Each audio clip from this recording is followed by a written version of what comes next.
Hey, hello. Hello. Felt like a very northern introduction to a podcast. Hello.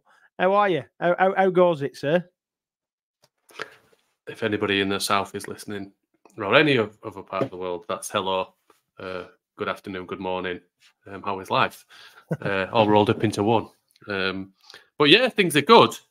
Things are good. It's spring. Still raining spring. heavily in the UK. Spring has sprung us. But yeah, no, it's good. It's good. Just had good weekend with the family and everything else, and heavily delving into. I'm just picking up some stuff. Lots of books at the minute. Lots of books, Ben. I know that we've been looking at lots of books. Went through, and I'm just delving back into EdTech to PedTech as well. So that's one thing I'm picking up. Yeah. Just picking that one back up, as well as lots of AI books. Yes. And one that we'll discuss today, as you can imagine. Still not read Dan's, but I'll get round to it at some point. It's because he didn't send you a free copy. He didn't send me one either. Yeah, you'd have thought we've been mates for a long time. You're a tight Yorkshireman. He's a tight Geordie. No, I'm just. I've got his. I've read it down. We still love you, mate. Yeah. So yeah, it's been good. It feels a little bit like we're getting to that season. I feel like I need to tell you this as a man. It's nothing to do with EdTech. Well, it is kind of. It's to do with technology. And is it to do with the future education? Maybe not. I got a new barbecue. Now, this barbecue is not any old barbecue. It is a Traeger grill. And it's pellet driven. It's Wi-Fi enabled, so I can turn it on from my phone when I'm on my way home. It's class. So I'm looking forward to testing that out. Wi-Fi enabled barbecue. That is tech, in fairness, but wow. Yeah. It's the way forward. It's the way forward. You want to have smart stuff anyway, don't we? Yes. How does it do that with coals, or is it a gas one? I'm guessing. It's a pellet one, so it's plugged in, but it's a pellet. Pellet works. Yeah, so that's how it works. So that's what it is. Can you remember? Can anybody remember linking into this? When I first started and delved into EdTech, there was a gentleman called Ben Forte. I don't know if anyone remembers Ben. I'm sure they do. Of course, we remember Ben. But Ben was massively into Google, massively into EdTech and all this stuff. I can't remember where he's based, but Ben also had a massive passion for barbecues, and now runs a massive barbecue brand in the States. Right. So yeah, he made a decision where he went. So there is this tangible link between barbecues and EdTech. Of course, tenuous, very, very tenuous. Not tangible, it's very tenuous. Yeah. That's good. Yeah. Well, it's great to be on another podcast today, and we are always pleased when authors send us books and say we'd love to have a discussion about it, and that's no different today. We are pleased to be joined by an author and a founder of a company working in this education technology space. So let's bring him in. Hello, sir. How are you? I'm good. How are you? Very, very well. We are glad to be on another episode of the Edufuturists podcast, and grateful that you joined us, sent us a copy of your book, and I've been patient enough to wait for us. I say us, maybe not a plural. Wait for this book to be read. I won't say who by. He's not even listening. He doesn't even know if I'm talking about him. I'm just ignoring you because I thought it was going to be absolutely hammering me. I was a little bit. So tell us a little bit about you. Introduce yourself. Tell us a bit about the work that you've been doing. Yeah.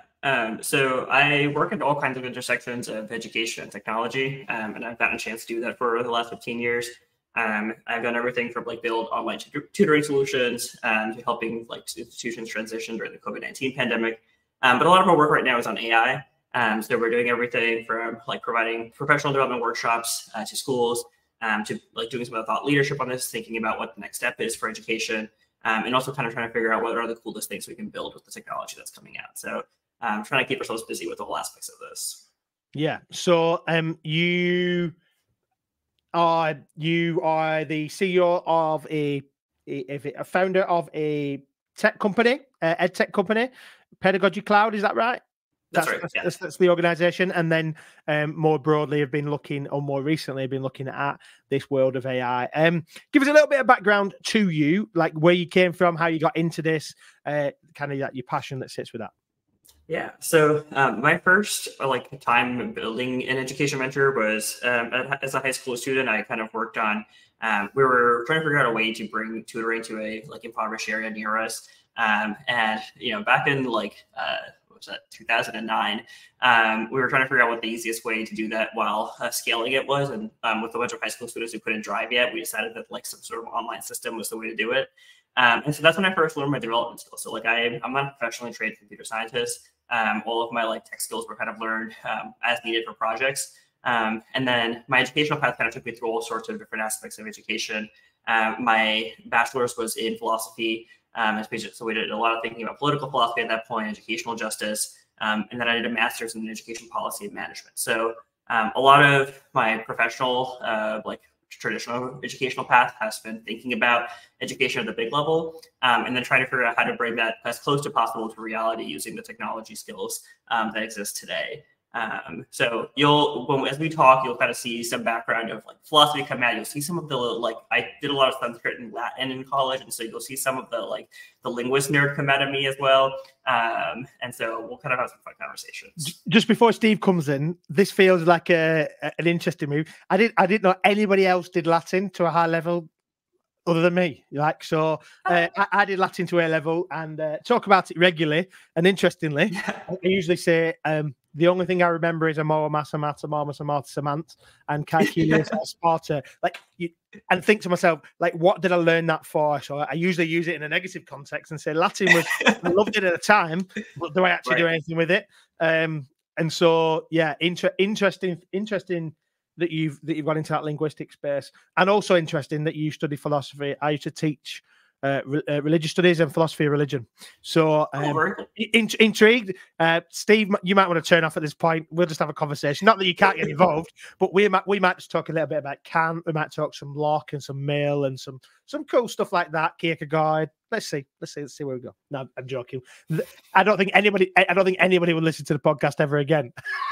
Stop. What were we saying? I just heard you can, and you can, Ben. Do you know, is that what you said? Cats.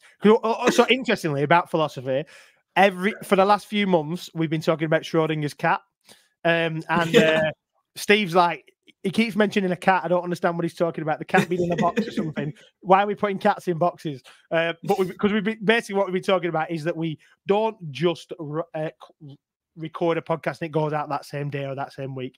We've been doing it in future. So when we're talking, are we talking in the future? Are we talking in the past? Where are we? Are we really here? Are we not? So yeah. So sorry. Anyway, a little detour, Steve.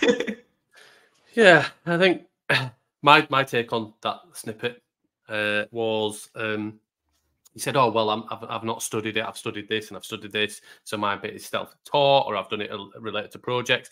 And I think I'm not trying to go away from anybody that's done a degree or a master's or a PhD in a particular subject. It's not what I'm saying, but ultimately I think learning it into context and applying it to a project is often a great way to learn something, and because you find a passion and something you want to stay on. I know some people who followed engineering pathways for 5 years and then found their information outdated by the time that they've left that 5-year course, often are frustrated by it because they thought that they were going into a career where it's not. You've kind of got a bit of a career that's related to a project, and then you've applied it to a bit of a slasher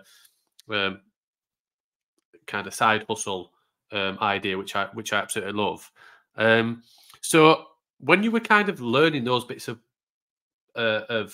bits that you applied, so in terms of the development side of it or anything else, what were the key bits that you felt, why would I not taught this? Why did I have to kind of self-learn it, I guess it would be the bit, and what drove you to then constantly evolve in terms of being a lifelong learner? Yeah. Oh, that's a great question. So I think a part of it was a good chunk of the things that I ended up self-teaching were things that I think were all the practical skill sets. And so my favorite memory of starting the first organization was being a 10th grader and filling out the taxes for the organization. And we had a 50-page form we had to fill out. And I didn't have the resources at that time as a 10th grader to like hire a CPA.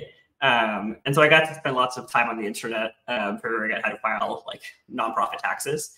But also like a lot of the development skills. Computer science was something that was offered as one class in our school at that time. This is like well before, I mean, even now, I don't even have any more classes were offered at a lot of the public schools in the US. But there was not an option for me to take a computer science class at that point at all. So in order to like build the kinds of things that I think were the coolest things to build, I kind of just had to like figure out about practical ways to learn the knowledge. There were lots of bookstores with lots of nice books that kind of broke this down into very practical, simple steps. And actually, that's one of my favorite ways to still learn new computer science things. So even like when I'm learning something new in computer science, and I don't like actually particularly have a use for it, I still just like to come up with some sort of project. And that to me feels like the easiest way to stay motivated. Like when I'm building something, I feel like I actually want to learn the material. I kind of feel like there's some end goal in sight. And so I can go through the trudge of like, okay, this is like nowhere close to being something finished yet, but there's some insight that I want to make happen. And so what do I need to learn to get there? And you know, there's really good research on why that works for students in formal settings too. And so we definitely want to think about what that might mean for how we teach these things in a formal way, and not just like when I'm self-teaching myself some of these things. But the other part of this was like, I kind of wanted to spend a lot of time talking to people about interesting things. And to me, like thinking about the language, the art, the religion, the philosophy was where like I felt like the best use of my time when I was in a classroom with other people. It's one thing to like teach yourself like coding skills on your own, but try to like sit in a room by yourself and talk about like Schrodinger's cat, and it becomes way weirder. And so it was nice to use my time like while I was in a formal education setting to kind of be doing some of those things, having some fun conversations that I think would have been much different on my own. So it's contextual learning. You've got into contextual learning, and then obviously part of what you are working on with the company that you're in and the work that you're doing currently has come out of a passion to utilize tech in a contextual way, but in a way that makes a difference, right? So talk to us a little bit about Pedagogy.Cloud and how that's set up and the journey that that's gone through. And then we'll get into telling us a little bit of story around why the book came to be. Yeah. So a lot of the work that I do right now in Pedagogy.Cloud is actually built off of a lot of the work that I did for my own nonprofit. And so like as I kind of developed these tech skills, started thinking about how technology could be used to solve solutions for the projects that I was working on, I realized that other people also had problems they wanted to solve with technology. And so that's kind of where the company started out. We started building custom solutions for other educational organizations, everything from like online learning management systems, courses. One of my favorite projects is a mastery learning-based system where the system kind of like feeds the student continuous practice questions until they kind of master the topic, and then it gives them the next topic. We've had really good results with that. Universities across the US are using it. But it's a great example of how like if we embrace technology, we can really solve some of the problems in education that like we all agree that students should get enough practice until they master a topic.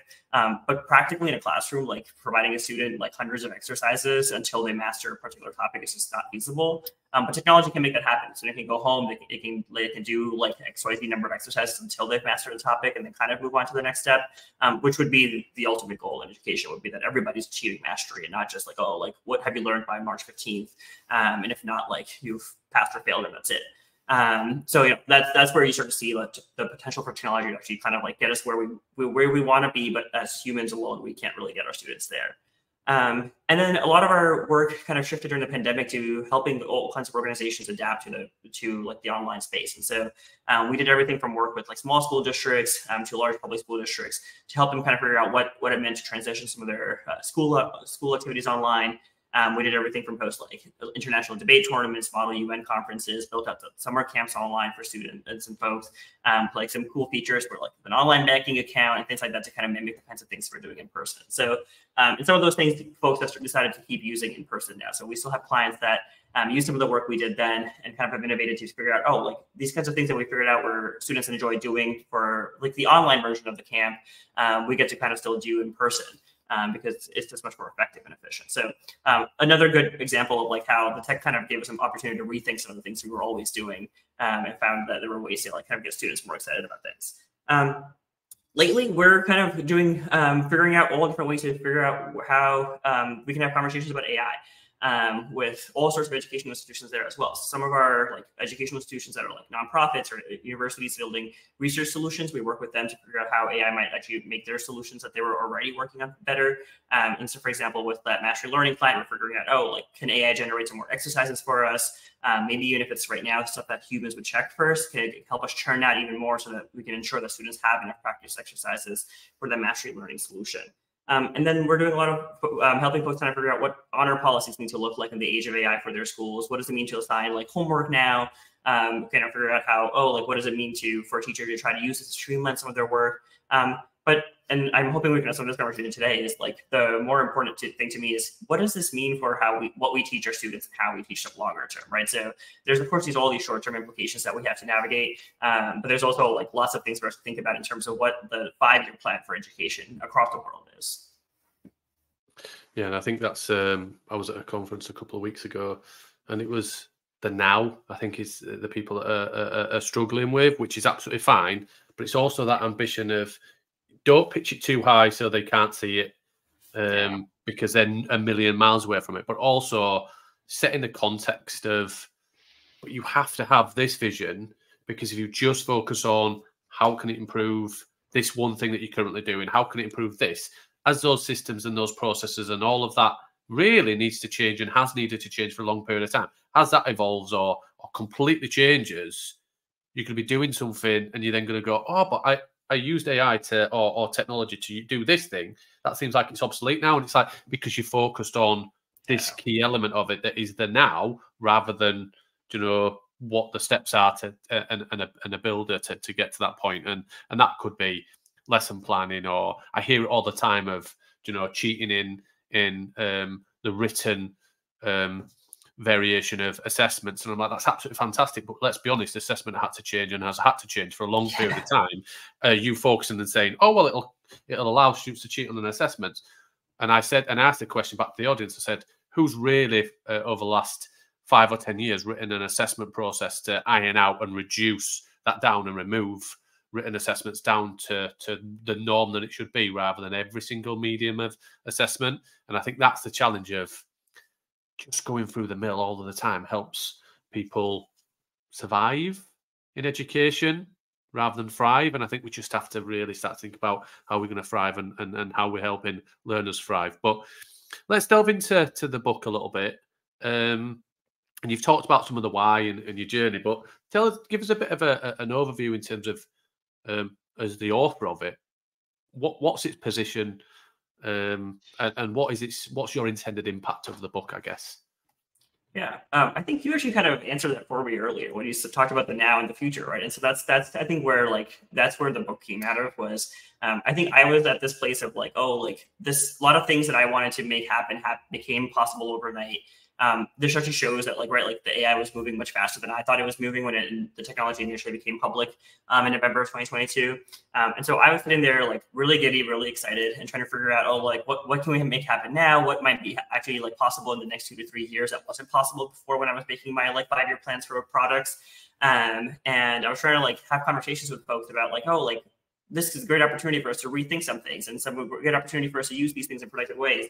And folks were just like, what are you talking about? This is a cheating tool. Like that was the universal response from educators, was like, you are way too excited about something that is a really bad thing. And so the book was an opportunity to meet them at the now and say, okay, look, like I understand there are students are using it for cheating. Those are valid concerns. There are reasons why that makes your life really difficult in the middle of a school year. And that's also valid. But there's also really interesting ways that you can use this productively for yourself, for your students, and it can hopefully start having some of those conversations that we need to have about like, oh, like what are problems that we've always had in education? These are not brand new problems that are suddenly created overnight. I think you alluded to that already, right? Like these assessments aren't just ineffective now. We have good research that these assessments have always been effective. They haven't motivated students. They haven't tested every student equally. But, we can talk all about like why traditional assessments are bad, absent like the world of AI. And so this is just one other way for us to expose that. But that's true of a lot of other problems. Like there's massive equity problems in education that are getting exposed. There's massive problems with who exactly we're like making sure we target with our interventions. And all those kinds of things, AI has kind of made more obvious to us. And my hope with the book was, okay, like, look, we all agree these are problems. AI might offer some solutions. And if not, it's going to make the problems worse enough that we need to find some other solutions. And so hoping to plant some of those seeds with the book was the secondary goal as well. So planting that seed around the now into the future, thinking around practical uses of it, but acknowledging that even the examples that you use, and I know that in the book, obviously, we've got copies of the book. Steve, show us your copy of the book. There we go. That feels like it should be a promo picture. Yeah, so feel free to use that when the podcast comes out. Steve, you're on mute. You're on mute, Steve. The future of education. Why is AI not helping me unmute? I don't know what's going on there.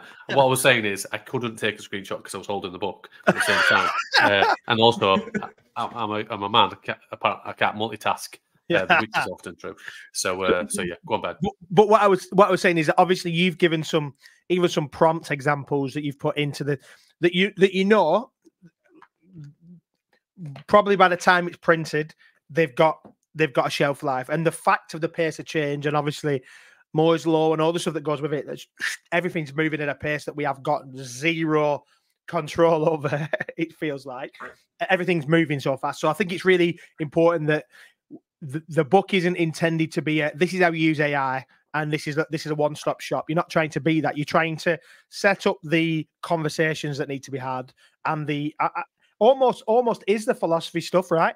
The kind of positioning, the way that you feel about something, and how you approach something, and that it's that kind of growth mindset, that ability to keep learning, that ability to realize that it's not done just because this product might be. You talk a lot about obviously ChatGPT in this because it's the most widely used one by most people as a model, but all of us will have had examples where ChatGPT hasn't played nice recently, and then we've gone on to Gemini and we've thought, oh, Gemini's doing really well, and then we've got onto Gemini and realized, well, we're in the UK, so we can't do anything with images in the UK at the moment, so that's annoying.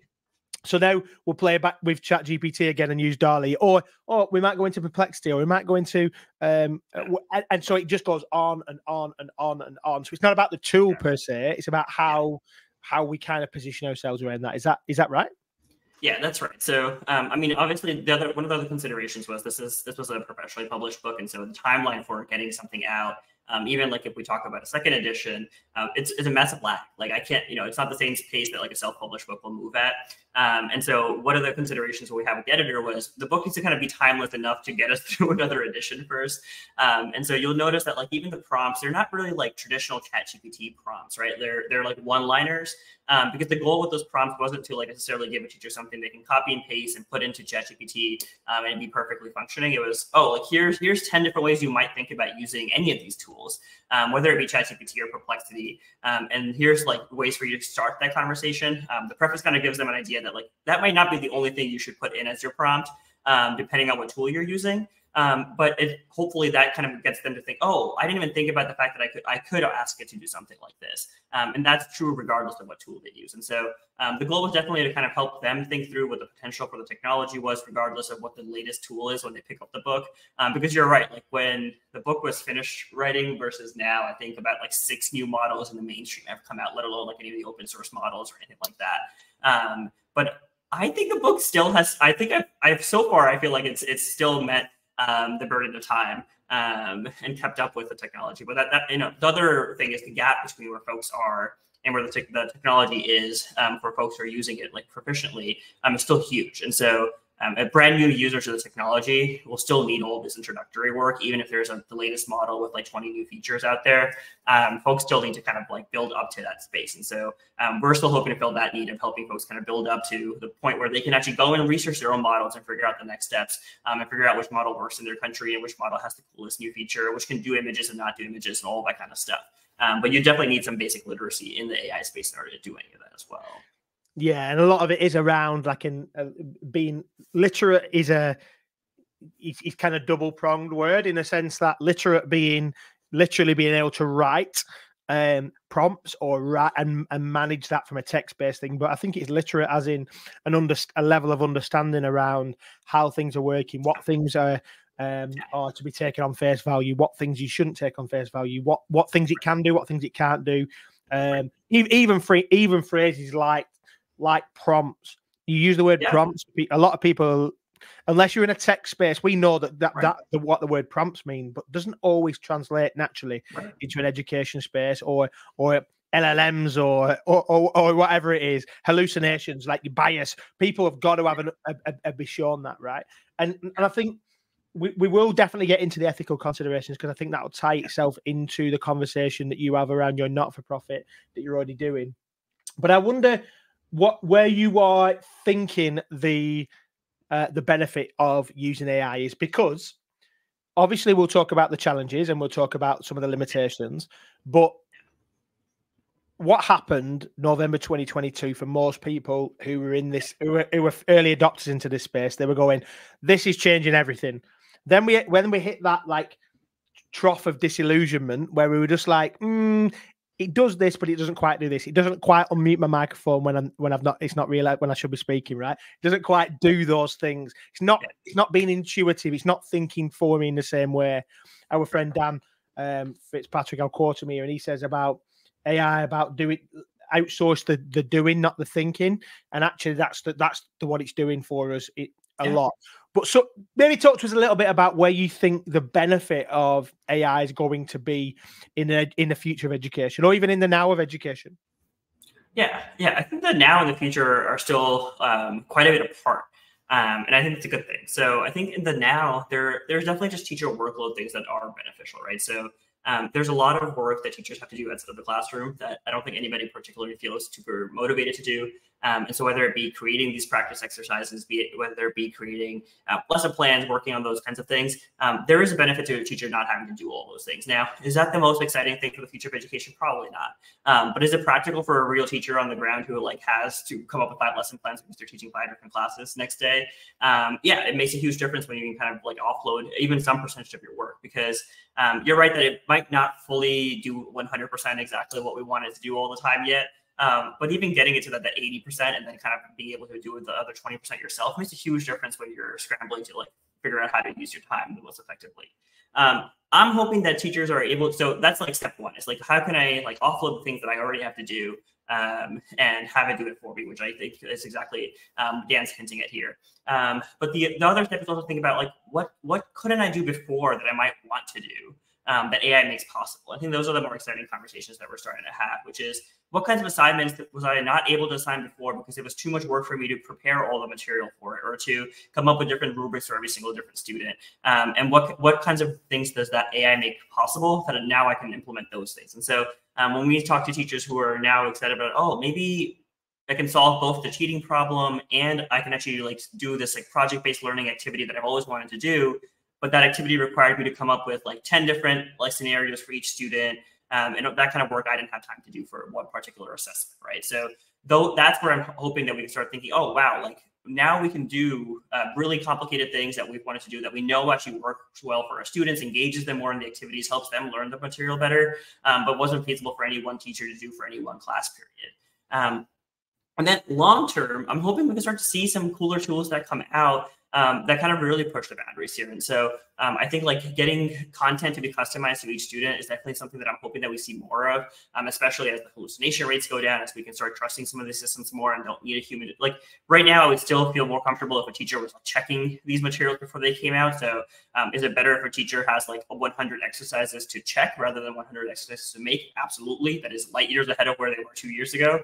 It makes their life much easier. But ideally, in a few years, we have systems where if the systems are catered to a particular student's interest. And so these are some of the conversations that we've been having is if you're teaching grammar to a group of young students, could you print out exercises for each student based on things that they're interested in? And so the grammar exercises for somebody interested in sports are all sports related examples, and somebody interested in music has all music related examples. And so they're also learning grammar and they're learning where the commas go. But the examples in the sentences are all things that kind of are interesting to them rather than just a random Bob and Sally or at the supermarket kind of sentence. And those things might also help our engagement rates in the short term.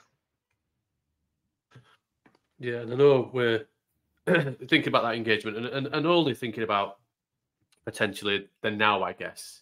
But that context of some of the benefits that we kind of lost during COVID from asynchronous learning, where it was like face-to-face connectivity, everything's better back in the classroom. I understand, that building of human connection is something that drives us, and humans seek it and thrive from it.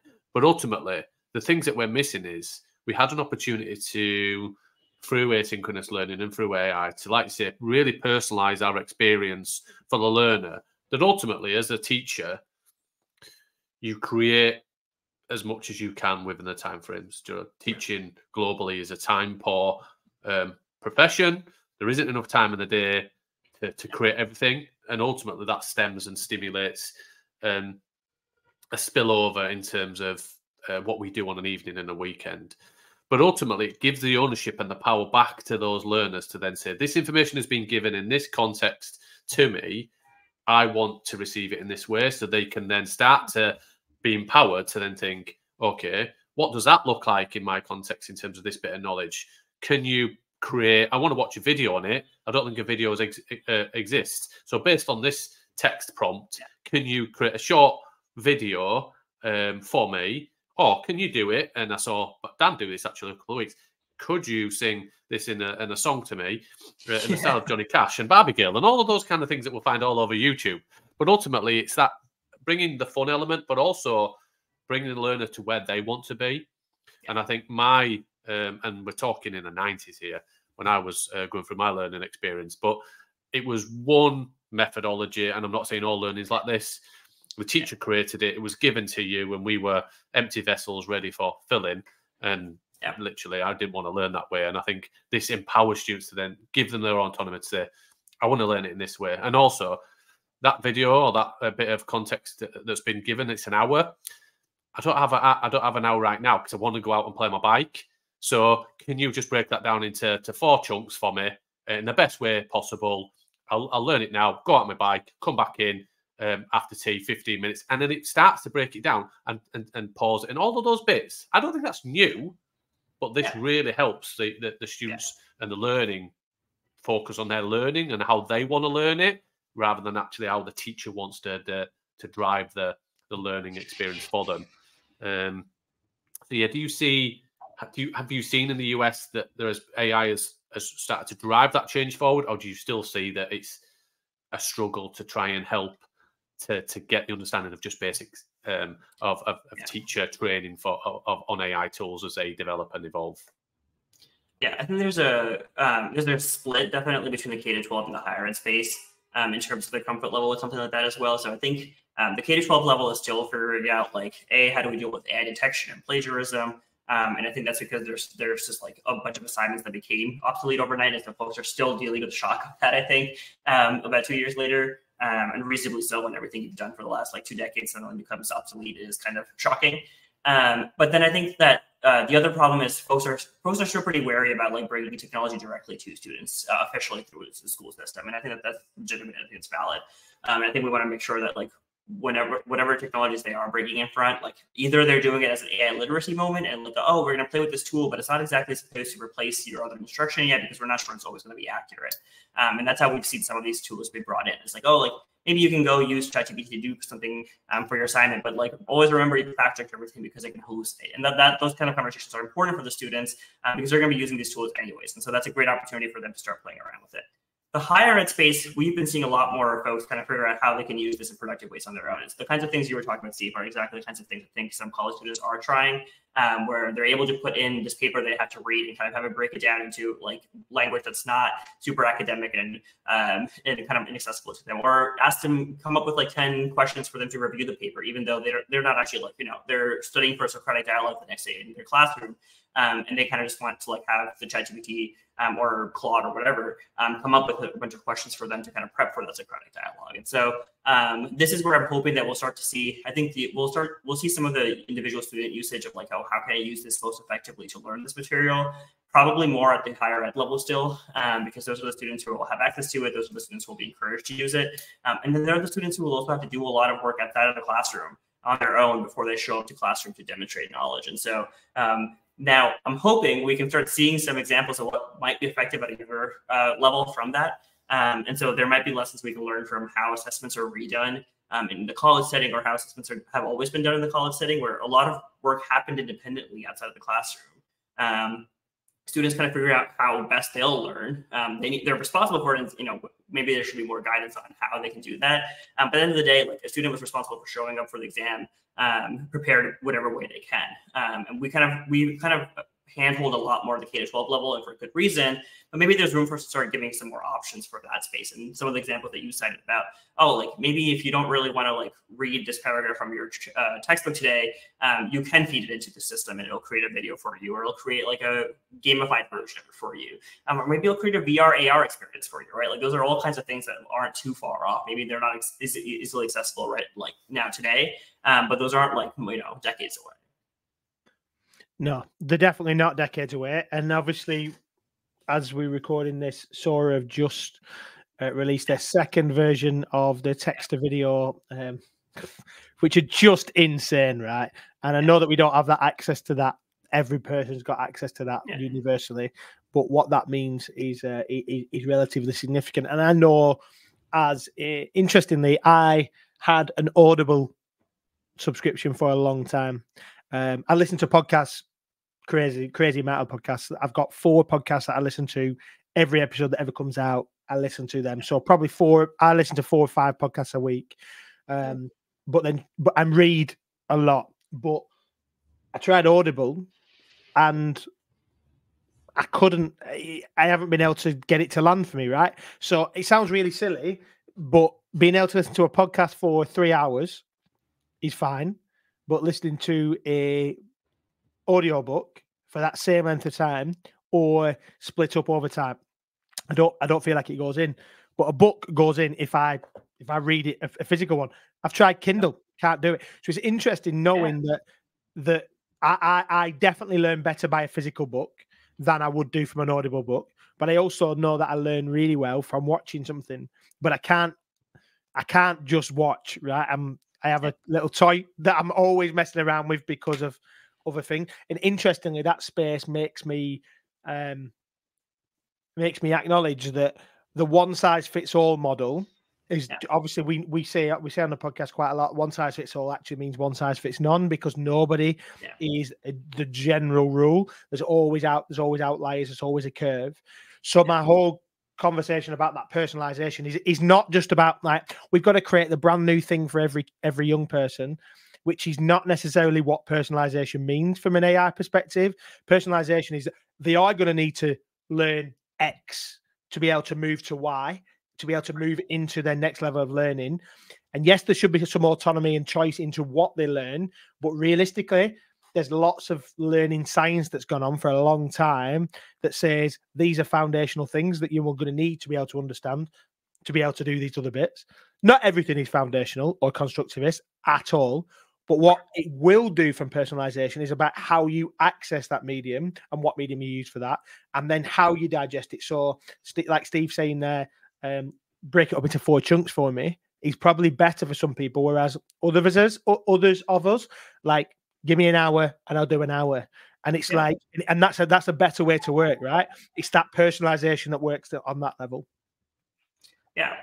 And there's something that you both kind of hinted at that I don't think we've like explicitly said, which is that there's also these also show that like this idea that like tech is that one size fits all solution might also not be true. And as someone who's in ed tech and like building AI solutions, that maybe like I'm shooting myself in the foot a little bit, but the reality is that like the tech doesn't always meet every student's needs perfectly, right? And so when you're talking about like students during the pandemic who are like watching live classes or taking async classes who are not actually like engaging and they're like, not showing up to the Zoom classes, and they might have always been like a motivated student in person when they had like their peers around them, they had their teacher around them.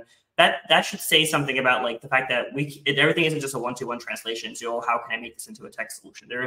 Some of the opportunity here is how can we actually bring more time into the classroom where it's a more human classroom and a less a structured classroom where we're trying to like figure out how to pass the standardized test. Hopefully we can ask some questions that make our classrooms like less tech and more solution based. And so we're not all sitting on our computers like churning away at practice questions for the standardized test, because we now have newer opportunities to do some of the learning. And then even the example of like, oh, like the Kindle book not being equivalent to the physical book, right? Like in a tech person's head, those are the same. It's like, why is it not this, right? Like, why does it not work for you? It's the exact same content delivered in a more seamless and effective way. And that's the narrative I think we're getting from some AI folks. Is like, oh, like this is the same thing, but only better, right? Like there's no, why are you not like embracing this? Because there's no disadvantages. But at the end of the day, I think the physical has its own power that I don't think the tech will ever be able to fully replace. And so that's, I think, as we think about what the future of education holds and what we're going to make available to our teachers and what we're going to push on our students, I think remembering that like hopefully some of the changes we make actually allow us to move away from like always being on our screens in a classroom, or like pushing towards being on a screen towards in a classroom. Hopefully we can have some of those conversations as well. Agreed. I think it leads us really nicely into that space, because we've talked about how tech isn't a panacea always. It's not always the right thing to use. And there's an increasing movement, isn't there, in not just in the US, but across the world around, is our mental health crisis perhaps related to our full immersion in tech? Is the fact that we have a huge lack of connection to do with the fact that we feel like our connection requests on LinkedIn or on Twitter or whatever else are real things when they're not real people, and you've never met them? I'm not saying they're wrong, but ultimately there's a conversation there about that tech isn't always the answer, right? And interestingly, one of the things in the book that you talk about is the ethical considerations around using AI. So I think it moves us nicely into that space around that, and I think it'll navigate itself naturally into your not-for-profit that you've alluded to a couple of times. Talk to us a little bit about that, because I'm intrigued. I'm intrigued because, and the reason why I'm intrigued is because obviously my own background in that space, but also we want to make sure that the AI tools don't exacerbate the gaps or the challenges or the ethical problems that we've had already. A lack of equity, the fact that the rich have more stuff, more access than the not rich. The people with different abilities are going to be, or disabilities as they may have been previously called, are going to have a different experience. So could you speak at that maybe? Yeah. So I think this is where, like, I think a lot of folks are really excited about the technology. They're like, oh, we can solve some of the achievement gaps. We can give every student a personalized tutor, right? Like that kind of narrative is definitely out there. And this is one where I'm just like, okay, we have to be really careful if that's the outcome we want, because I think in almost every scenario that I see, out of like every 100 scenarios, 99 of these make the problem worse. And so we have to get everything really right in order for us to actually solve some of these problems. And I think you already hinted at some of them, right? So I talked a little bit about the digital divide, and we saw this a lot when we were working with institutions for the pandemic, which is that like not every student had access to a device. Not every student even had the like quality of broadband necessary to get on a Zoom call. And they didn't even have the tech literacy to make use of these tools, even if they had both of those things. And so this is not just about, oh, do I have AI literacy or not, but like how fast do I type on a keyboard? Have I taken a typing class in my classroom? Like how quickly can I read on a screen? How quickly do I read in general, right? Like there are basic skills that you still need that make these tools either really useful or completely like useless to you. And those gaps predate AI, right? We have a literacy gap, we have AI like a tech gap, we have like digital divide, and all of those problems kind of need to be solved before we can say, oh, this is going to be the magical pill that like solves everything. And even then, I'm still wary about like where this is meeting us, right? So part of the conversations that we're also starting to see is folks are like, oh, like now that AI can do these things, we need to push our students to do the next like 10 level things, right? So like, oh, if AI can do all this kind of thinking and synthesizing, maybe all our students need to be doing is this really high level critical thinking. And that's true. We should be pushing our students to do more higher order critical thinking, because that's the reality is that like AI will offload some of our like lower level cognitive tasks. But that's not how we can't approach education that way, right? Like we still have students who can't do that lower level the lower level thinking before they can do the higher level thinking. And so we kind of need to make sure that we're not suddenly skipping the stages of like getting them through all those levels of cognitive development before we start like embracing this higher level critical thinking. Because what's going to happen is those students are going to be able to use AI to do that lower level critical thinking for them, make their way through a school system, and then get out in the real world and not actually be able to build on that because they never build those lower level critical thinking skills. So that's that's definitely a worry. Is that like if we jump the gun too easily to like, oh, how can we get our students to be better than AI? We kind of need them to at least get somewhere before they can take advantage of that. The other, and this is where like building off the last conversation, like we also want to think about when we decide to use these tools, like tech tools versus human interventions, right? So if we find ourselves saying, oh, we're gonna like provide the most impoverished neighborhoods with like personalized tutors through AI, but our like more affluent neighborhoods are still using human tutors, that should clue us into like the fact that there's probably some value to the human tutors over those AI tutors. And those AI tutors are being used as like a short-term, oh, we're doing something for this population narrative and not actually solving the real problems, right? So of course, it's nice to be able to say everybody has an AI, and everybody has a tutor in their pocket. But if some of those people still are getting like high quality human tutors that are keeping them accountable, that are helping their social emotional development, and then we have like a subset of students who are now like, oh, we gave them a tutor, but it's quality, right? Like we really want to have those kinds of conversations as well. And that's my other worry, is that like even for accessibility concerns, like, oh, like if a school district is struggling with accessibility, providing EL support, providing ADHD support, whatever it might look like in the particular school district, if suddenly we're reducing human interventions and increasing the tech interventions, and the tech interventions aren't exactly what the students fully need, but they kind of allow someone to check off and say, oh, like we did this for every single student in our district. That's what I'm worried about. It's like we need to make sure that the solutions are actually effective, actually meeting the students' exact needs. And they're not also just creating a further gap between like, okay, like now that this is an easier solution for this population, we can focus our human effort on like the more affluent neighborhoods or like mainstream students. Yeah, and I think probably in many professions, but the teaching profession, the gap of how many teachers we actually need compared to where we currently are, and how that will be increased over the next 5 to 10 years.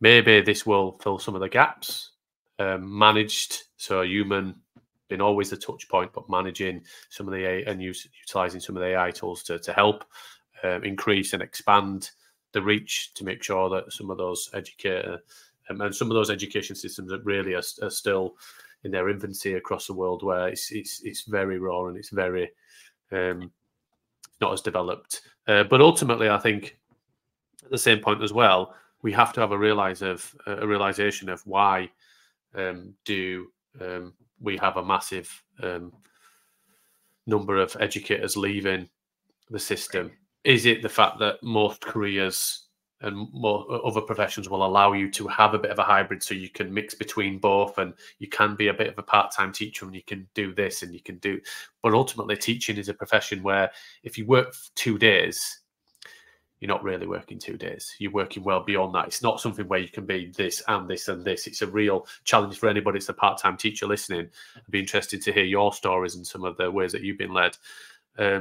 Because that's a real challenge, isn't it? And maybe AI will help us revolutionize the way that we teach, the way that we support learning, the way that we get learners to learn and take a bit more autonomy with some attributes. Because right now, what is the reason why educators are leaving? And also going back to that filling of the void and the gap, even if we say, right, we need this amount of teachers and we need 40 million teachers, it's going to take years to train them and prepare them for high quality teachers.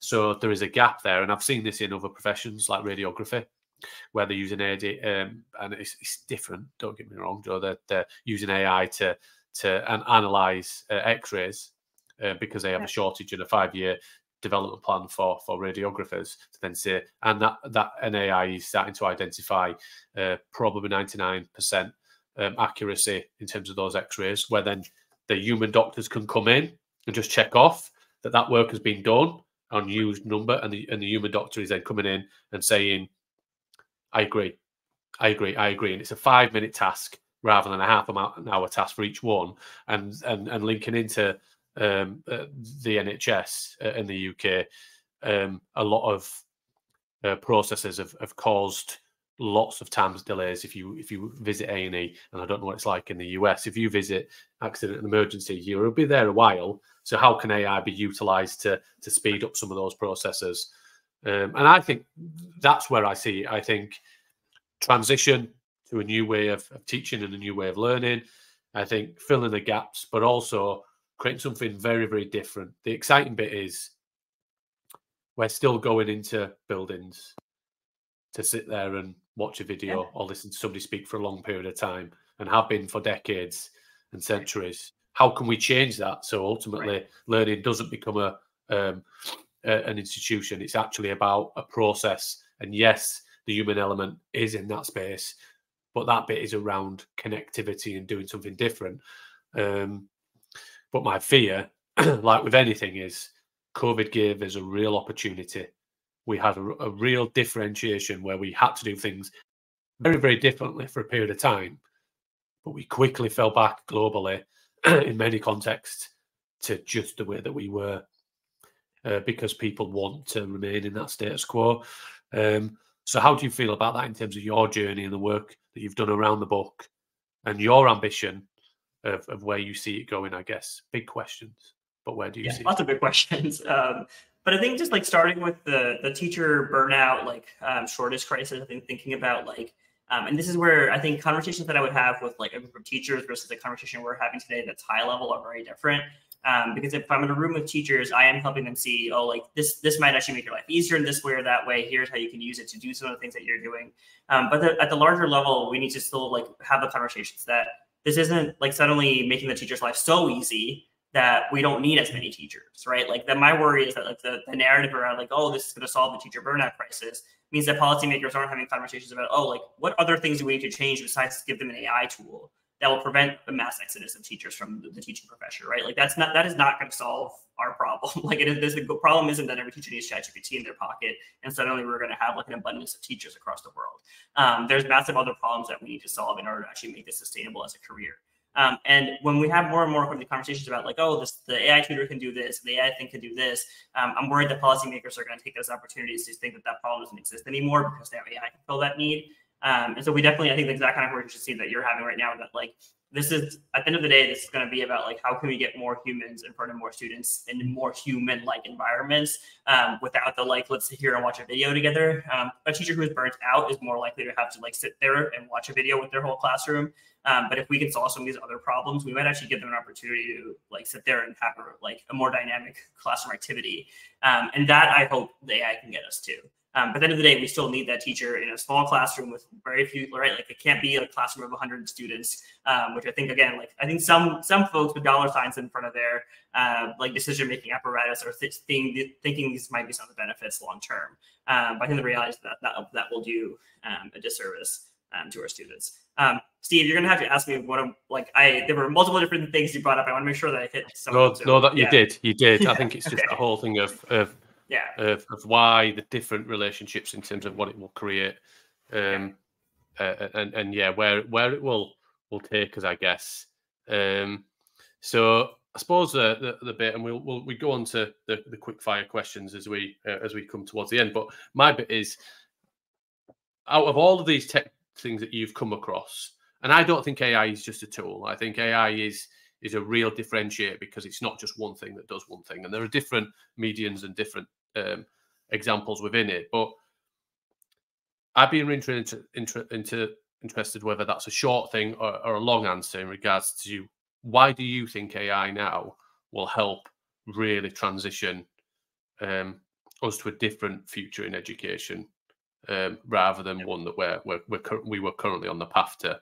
And I know it's not since November 2022. It's been a long journey before that. But why do you think the eyes have been opened and the genie's out of the bottle on this one? Yeah, I think this is a case of like, I don't think we're going to be given much of a choice. And so I think this is, I think the point that I make in the book a little bit is that like, we have long-standing problems in education. These have kind of made them much more apparent, without a lot of like leeway for us to like kind of ease our way into it, right? So it's in some ways it's very similar to the pandemic in that like it was an overnight kind of shift in the external world that kind of dramatically changed what education needed to look like.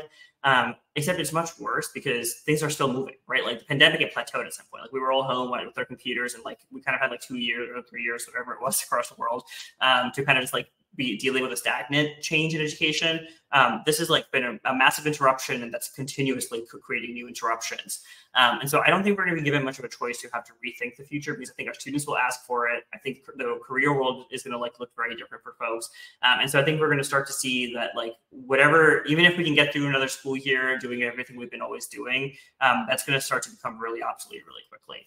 And so, but like at the same time, my hope for this isn't like my goal, or like I guess my vision isn't that like the AI is going to massively infiltrate our classrooms and suddenly like we're all in there with our like AR VR headsets like learning. I think that what this will allow us to do is to ask those deeper questions about like how exactly we want to structure like human learning all across the world. What kinds of things do we want to teach? How do we want to teach in a way that makes sure that every student is kind of learning what they need to learn, that they need in order to live their most fulfilling life? And I'm hoping that like helps kind of move some of the ownership away from like, let's not worry about like this one like static standardized test for the school year, but let's figure out like what are your interests in this topic area? How can I help you as an educator get to that place? And I think honestly, that might also help solve some of the teacher burnout, right? Like part of the reason why teachers hate teaching is because they're not teaching in a way that they enjoy. And I think they would enjoy it a lot more if we didn't have to like do a very robotic, like systematic, like, you know, let's build these vessels type of teaching. I think they'd enjoy it much more if it's this relationship building and kind of helping each student kind of develop in their own way and learn pursue their intellectual pursuits. And so I'm hoping that's the future of education because of AI. So I hope it like exposes all these pain points in a way that we just have to solve problems that we've all been ignoring for a long time. Yeah, for sure. And hopefully that's the goal, right? That's what we're all trying to build towards, what we're all trying to teach towards, and all the training and workshops and keynotes and PD courses and books and all the things that are out there, is that not thinking that it's going to solve all problems, but if it can push the needle in the right direction, then we've got to do something. So really grateful for you for joining us. We always wrap up this season with 3 quick fire questions. So I'll start, and then Steve will do one, and then we've got 3 quick fire questions for you. So here we go. So the first one is future of exams: online, traditional, or scrapped? I am hoping scrapped. Key skill needed for students in 2040. Emotional intelligence. Education in 50 years. What's your vision for it? Lots of humans together in a classroom with no screens. Wow. Okay. Well, thank you. Insightful. And we really are grateful that you've joined us on the podcast, Priten. If anybody hasn't already signed up and got AI and the future of education, teaching in the age of artificial intelligence, please jump over to anywhere you can get books, and you'll be able to pick that up. You'll also be able to check out Priten's work at Pedagogy.AI. That's in the show notes. And we're very, very grateful for you joining us. A big reminder for those people, if you are listening before the 4th of July, to get your tickets for the Edufuturist Uprising. It's our time to bring together the community, to celebrate our community around the podcast and all the things that we are, people that are trying to push that future of education, as well as celebrate those people with the Edufuturist Awards. Yeah, I think this is year 5, Steve, of us doing these Edufuturist Awards, which is pretty cool. So we're very much 11th of July. 11th of July. What did I say? 4th. Did I say 4th? It's 11th of July.